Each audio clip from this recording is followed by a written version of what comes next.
الحمد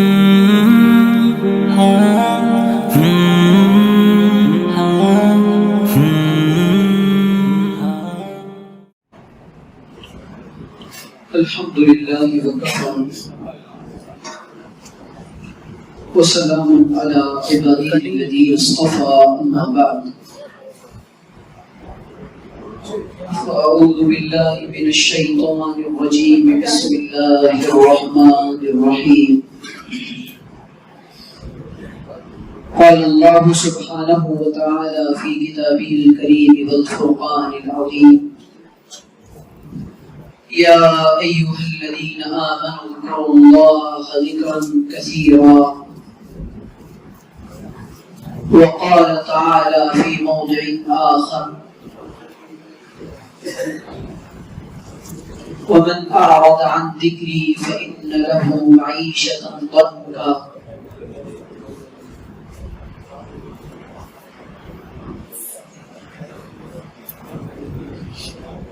سبحان ربك رب العزة عما يصفون وسلام على المرسلين والحمد لله رب العالمين اللهم صل على سيدنا محمد وعلى آل سيدنا محمد في أول كلامنا وأوسط كلامنا وآخر كلامنا.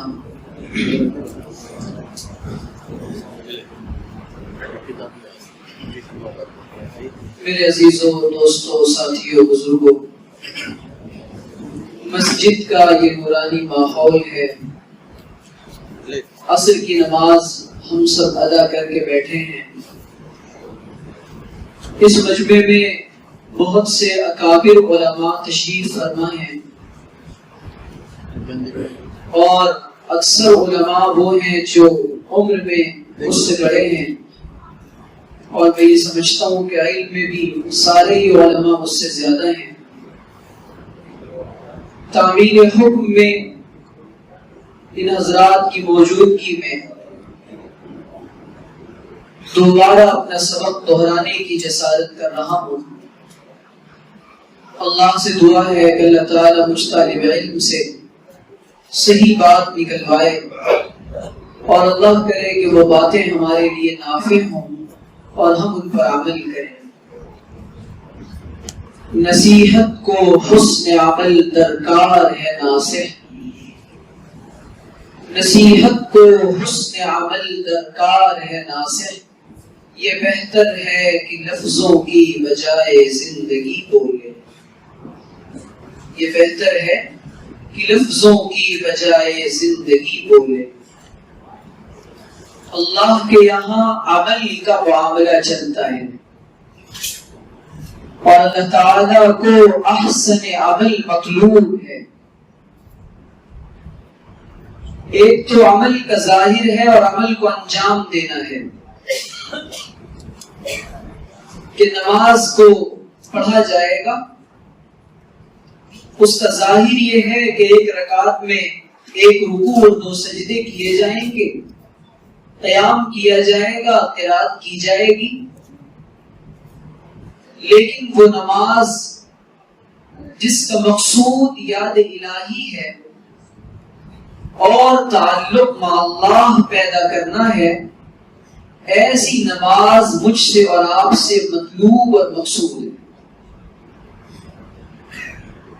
زندگی کی ایک ظاہری حالت تو یہ ہے کہ زندگی بہرحال ہماری اور آپ کی 60-70 سال کی گزر جائے گی، اور غریب کی بھی گزرے گی، امیر کی بھی گزرے گی، مالدار کی بھی گزرے گی، فقیر کی بھی گزرے گی، کالے گورے ہر طرح کے انسان کی. اللہ تعالیٰ کو محض زندگی گزروانا مقصود نہیں.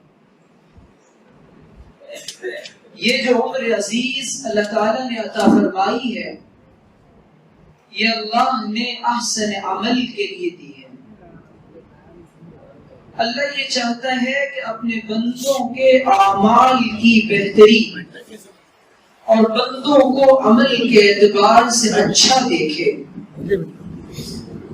اور جو دنیا میں نیک لوگوں کے درمیان مسابقہ ہے اور نیک لوگوں کے درمیان جو آپ سے آگے بڑھنے کی کوشش ہے وہ مال و دولت کے اعتبار سے نہیں بلکہ عمل میں اچھائی کے اعتبار سے، اور مقصود زندگی بھی یہی ہے لِيَبْلُوَكُمْ أَيُّكُمْ أَحْسَنُ عَمَلًا۔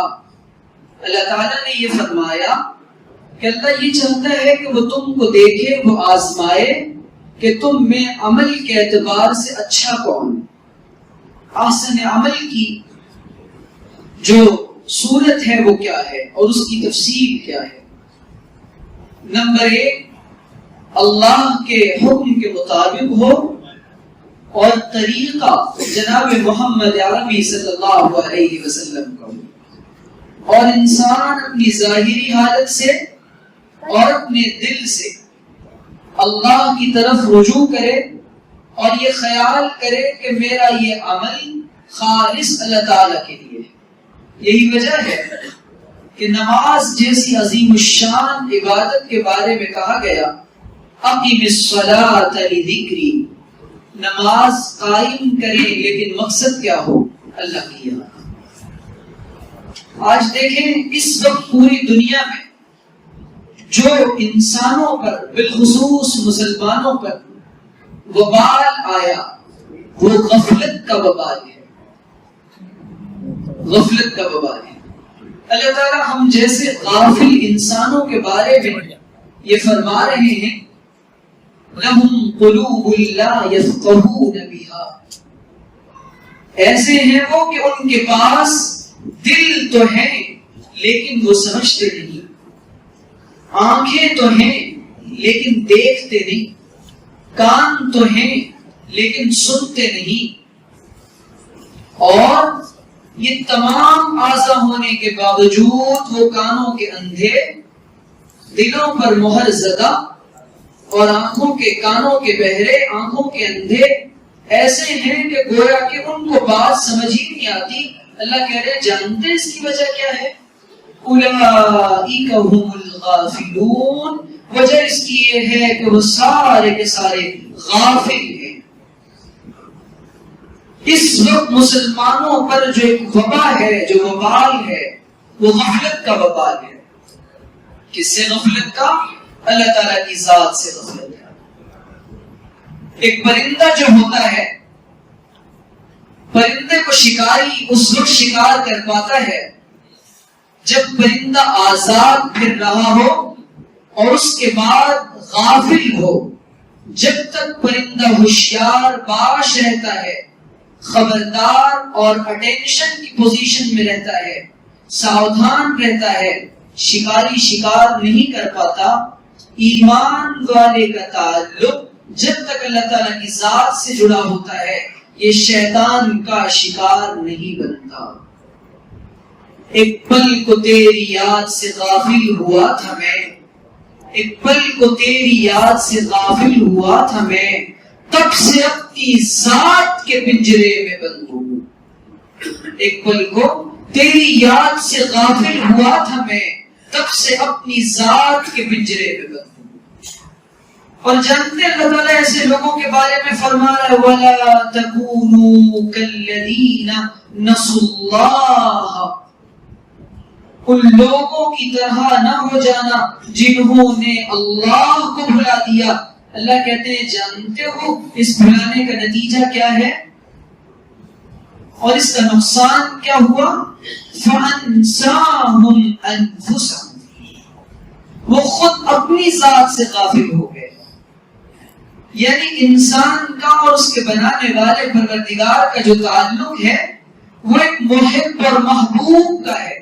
ہم نے سمجھا کہ ہمارا اللہ تعالیٰ سے تعلق ایک مالک اور ایک آقا کا ہے، ایک ڈکٹیٹر اور ایک حاکم کا ہے، ایک غلام اور ایک بندے کا ہے، صرف ایک حاکم اور ایک محکوم کا ہے۔ اللہ تعالیٰ سے میرا اور آپ کا تعلق ایک محب اور محبوب کا ہے۔ آپ دیکھیں نا کہ جب کسی کو آج مجھے بھی یہ دعویٰ ہے اور آپ کو بھی یہ دعویٰ ہے کہ مجھے اللہ سے محبت ہے اور آپ کو بھی اللہ سے محبت ہے، جب کسی کو کسی سے محبت ہوتی ہے تو سب سے پہلے اس کی زبان پر بے ساختہ اور بار بار 100 بار اس کا نام آتا ہے، لیکن کیا مجھے اور آپ کو اللہ تعالیٰ کا نام لینے کی توفیق ہوتی ہے؟ تنہائیوں میں، خلوتوں میں ذکر کرنے کی توفیق ہوتی ہے؟ حدیث پاک میں آتا ہے قیامت کے دن اللہ تعالیٰ 7 لوگوں کو اپنے عرش کا سایہ نصیب فرمائیں گے. ان میں سے ایک ایسا آدمی ہوگا رجل خالیا ذکر اللہ ففاضت عیناہ، ایسا آدمی کہ جو تنہائی میں بیٹھ کر اللہ کو یاد کرتا ہے اور اس کی آنکھیں اللہ تعالیٰ کے ذکر کی وجہ سے بہہ پڑتی ہیں. اللہ تعالیٰ ایسے آدمی کو عرش کا سایہ نصیب فرمائیں گے. آج لوگ کہتے ہیں کہ یہ تنہائی میں لوگ ذکر کرنا یہ کہاں سے لے آئے اور یہ مراقبے کہاں سے لے آئے؟ قرآن کہہ رہا ہے وَاذْكُرْ رَبَّكَ فِي نَفْسِكَ، اپنے پروردگار کو اپنے دل میں یاد کیا کرو. مفسرین کہتے ہیں ای فی قلبک، یعنی اپنے دل میں اللہ تعالیٰ کو یاد کیا کرو. لیکن آج یہ کہ گرچہ مطلب کچھ نہ ہو ہم رٹیں گے بار بار، گرچہ مطلب کچھ نہ ہو ہم رٹیں گے بار بار، ہم تو عاشق ہیں تمہارے نام. آج پوری زندگیاں جو بے سکون بنی ہوئی ہے، پوری انسانیت سکون قلب کی تلاش میں ہے. لوگوں سے کہیے کیا مسئلہ ہے؟ ساری انسانیت کا سب سے پہلا مسئلہ، سب سے بڑی پرابلم سکون قلب کا لٹ جانا ہے. چھوٹوں کا مسئلہ، بڑوں کا مسئلہ، اہل مغرب کا مسئلہ، اجمیوں کا مسئلہ، عربیوں کا مسئلہ، غریب کا مسئلہ، امیر کا مسئلہ، مالدار کا مسئلہ، پڑھے لکھوں کا مسئلہ، ڈاکٹروں کا مسئلہ، سب سے بڑا مسئلہ سکون قلب کی دولت لٹ چکی ہے. وجہ کیا ہے؟ گناہوں کی کثرت، سکون قلب کی دولت، ہوس کی بھیٹ چڑھوا کر ہم نے تو اپنے سکون قلب کی دولت کو، اللہ تعالیٰ نے جو سکون قلب عطا کیا تھا ایمان کے نور کے ساتھ، اس کو اپنی ہوس اور اپنی خواہشات کی بھیٹ چڑھایا ہے. میرے دل نے جو کہا میں نے وہ کیا، نفس جیسا جیسا کہتا گیا میں کرتا چلا گیا. اللہ تعالیٰ کی رضا کا اور اس کی ناراضگی کا مجھے اور آپ کو کوئی خیال نہیں آیا. جب اللہ تعالیٰ کی رضا اور اس کی ناراضگی کا کوئی خیال نہیں آیا تو دل کے اندر پھر دنیا کی محبت بستی چلی گئی، اور اس کا انجام اور اس کا نتیجہ یہ ہوا کہ انسان دنیا کے اندر، ساری دنیا بے سکونی کی وجہ سے اس کو تنگ معلوم ہو رہی ہے اور ساری زمین میں یہ مارا مارا پھر رہا ہے. بات اصل میں یہ ہے والذین آمنوا تطمئن قلوبهم الا بذکر اللہ تطمئن القلوب. ایمان والوں کے دلوں کو جو سکون ملتا ہے اور تسلی ملتی ہے وہ صرف اور صرف اللہ تعالیٰ کو یاد کرنے سے ملتی ہے. گھر بنا کے دیکھیں، مال بچا کے دیکھیں، دوستیاں لگا کے دیکھیں، ہر کام کر کے دیکھیں، لیکن تسلی انسان کو ملے گی صرف اللہ تعالیٰ کی یاد کو دل میں بسانے سے. نہ دنیا سے، نہ دولت سے، نہ گھر آباد کرنے سے تسلی دل کو ملتی ہے خدا کو یاد کرنے سے. آپ دیکھیں نا کہ حضرات صحابہ کو، جن کا میں اور آپ صبح اور شام نام لیتے ہیں، قرآن کی آیت اتر رہی ان لوگوں کے سامنے جو صبح اور شام اللہ کو یاد کر رہے ہیں. یا ایھا الذین آمنوا اذکروا اللہ ذکرا کثیرا وسبحوہ بکرۃ واصیلا. اپنے پروردگار کو صبح بھی یاد کرو، شام بھی یاد کرو. ان کو کہا جا رہا ہے، وہ صحابہ صبح بھی ذکر کرتے ہیں، شام کو بھی ذکر کرتے ہیں، اس کے باوجود ان کو کثرت ذکر کے لیے کہا جا رہا ہے. وجہ کیا ہے؟ مجھ کو اور آپ کو یہ بتانا کہ جب دلوں پر غفلت کے پردے پڑ جائیں تو غفلت کا علاج صرف اور صرف ذکر اللہ ہے. غفلت کا علاج میڈیسن، انجیکشنوں اور دواؤں میں نہیں ہے. غفلت کا دوسرا نام ہے بے سکونی. آج دیکھیں حضرات صحابہ کو کس طریقے سے وہ کوئی سولیوں پر لٹکے ہیں اور کسی کو چٹانوں پر ڈالا جا رہا ہے، مارا جا رہا ہے، کانٹوں پر لٹایا جا رہا ہے اور کسی کو سنسار کیا جا رہا ہے، کسی کے بچے یتیم ہو رہے ہیں. ہمیں معلوم کیسے کیسے حالات ہیں اس کے باوجود کیا کہہ رہے حضرات صحابہ اپنی زبان حال سے؟ کتنی تسکین وابستہ ہے تیرے نام کے ساتھ، کتنی تسکین وابستہ ہے تیرے نام کے ساتھ، نیند کانٹوں پہ بھی آ جاتی ہے بڑے آرام کے ساتھ۔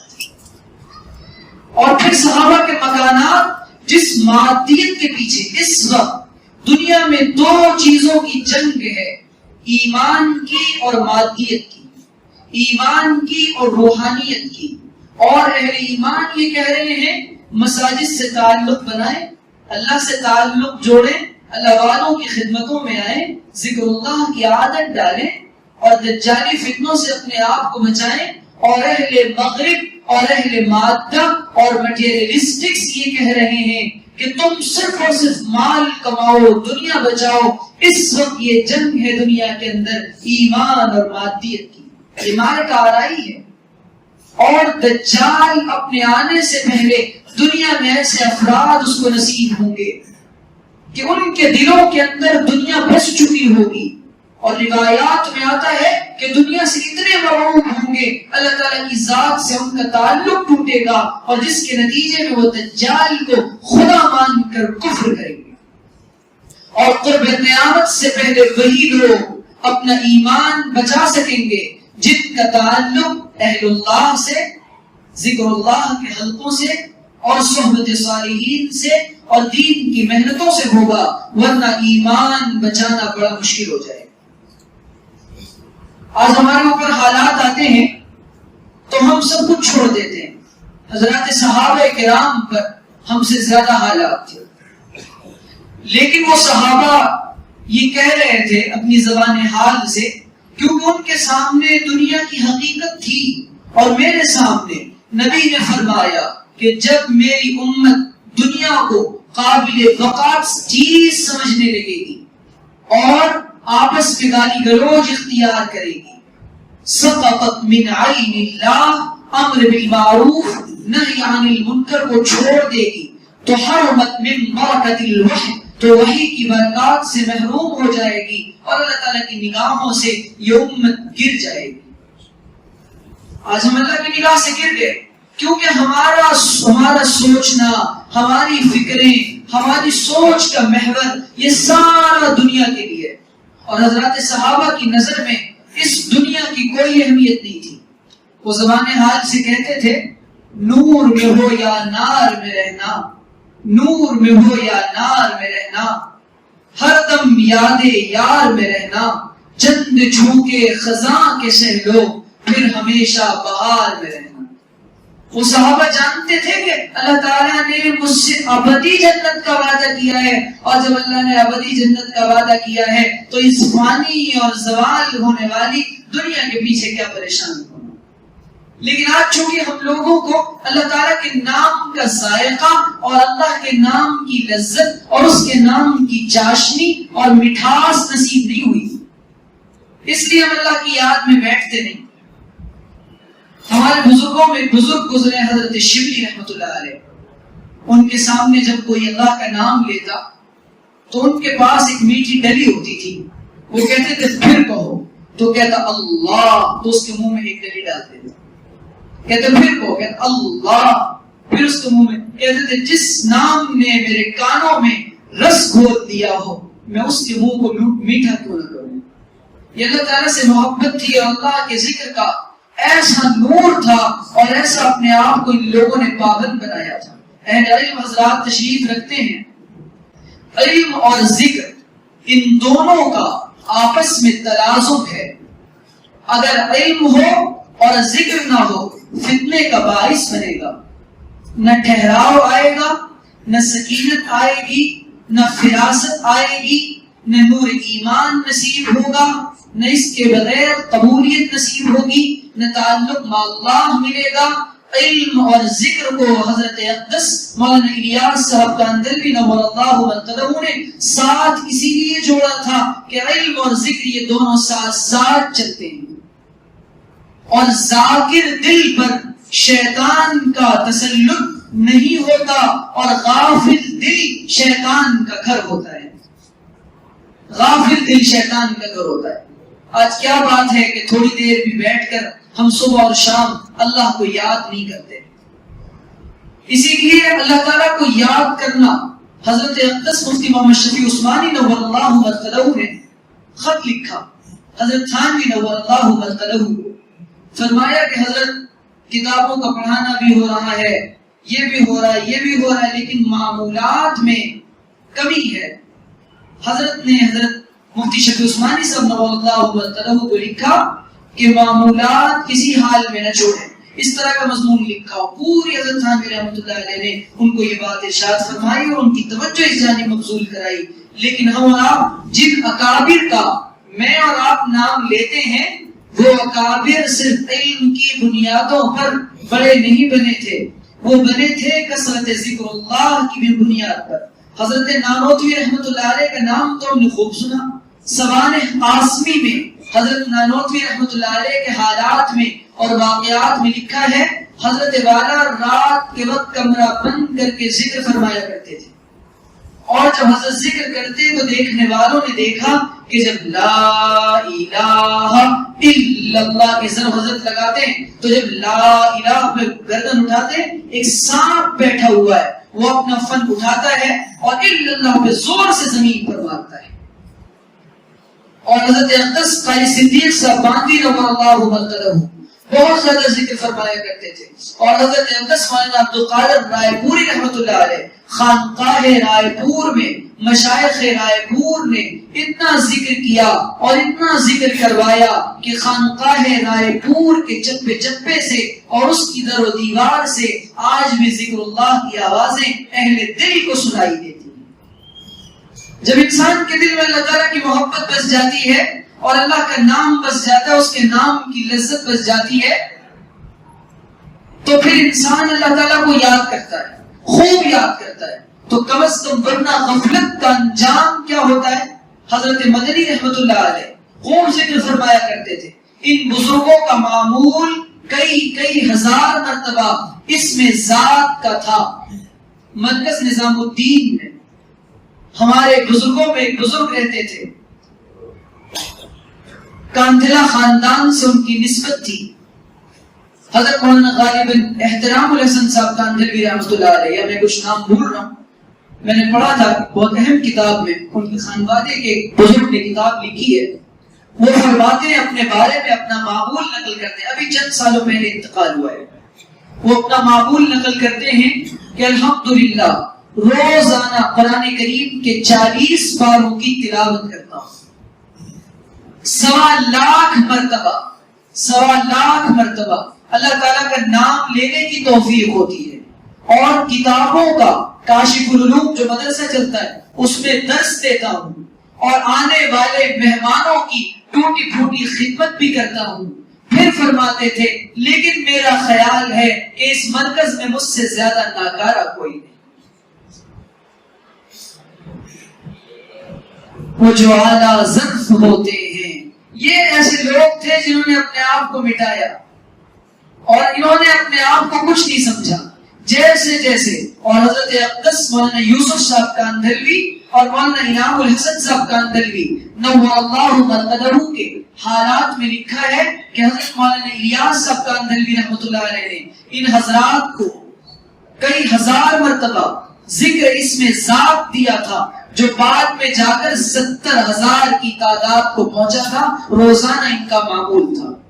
ذکر اللہ کی تقویت کے بغیر ہم دین کا کام کرنا چاہتے ہیں، ذکر اللہ کے بغیر ہم دنیا میں فتح پانا چاہتے ہیں، جبکہ اللہ کے رسول کا واضح فرمان ہے مثل الذی یذکر ربہ مثل الحی ومثل الذی لا یذکر ربہ مثل المیت، کہ جو اللہ تعالیٰ کا ذکر کرتا ہے اس کی مثال زندہ کسی ہے اور جو ذکر نہیں کرتا اس کی مثال مردہ کسی ہے.